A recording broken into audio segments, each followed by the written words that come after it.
Hello everyone and welcome to another video. Today I'm going to explain why the refutation of an arbitrary assertion requires no evidence. So basically what an arbitrary assertion would be is any assertion that someone makes that they don't provide any evidence for. And basically this is how knowledge works essentially. You have percepts at the basis. This is everything that you observe. This is perception, the level of perception. So these are all your percepts.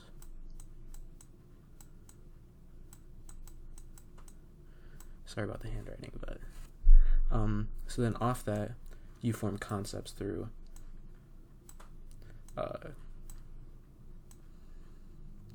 identifying similarities and omitting measurements. That's basically the objectivist view on how concepts are formed.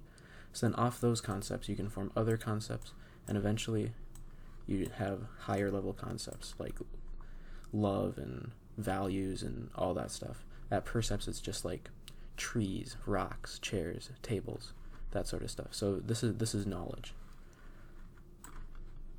So when someone makes an arbitrary assertion that has no evidence for it, they basically are just arguing out here.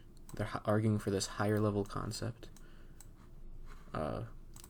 without any connection to perception, which is what all knowledge needs to be based on. It needs to be based on this reference points of perception, because basically perception is our only window to existence. Our senses are our only window to reality. So everything, all knowledge of reality must be based on things at the perceptual level. So someone makes an arbitrary assertion. It's based on no evidence, nothing at the perceptual level.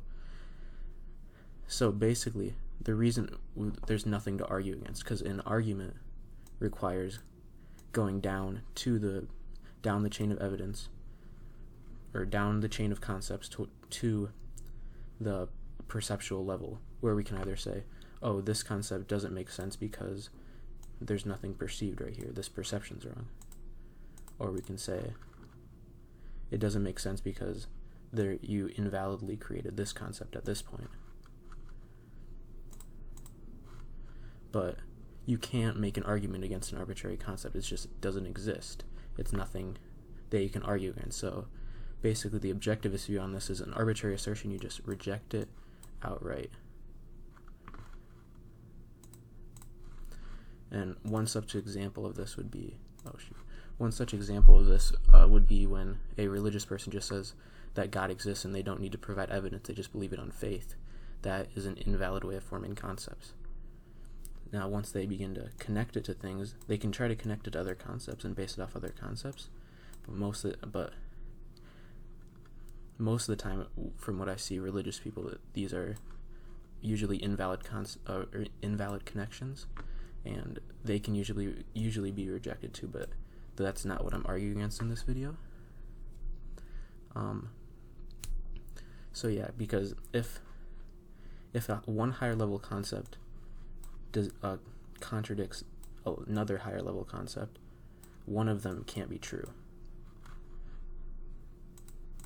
This is because A is A cannot be also non-A at the same time. This is a basic law of reality. This is the law of identity. This is basically what Aristotle, although he didn't explicitly identify it, this is what his philosophy identified.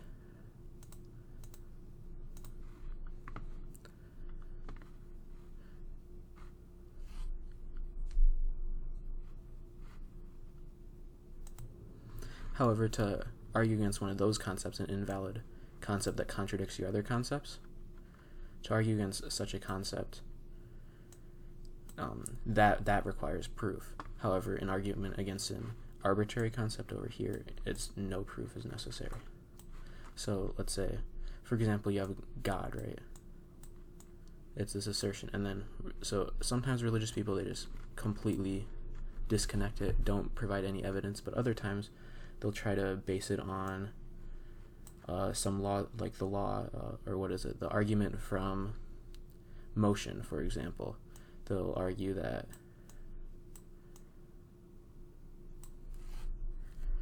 they'll basically argue that because there's motion, some things cause other things to move, and eventually you need some prime mover. So to argue against that, you need to go through and explain why those arguments are not true, and why they don't lead to this concept of God that religious people claim they lead to. And I'm not planning on arguing against that today. I just want to basically explain why we can reject arbitrary concepts. I'll save arguing against the argument for motion for another video. And I think that's all I need to say today. Thank you, and see you in the next video.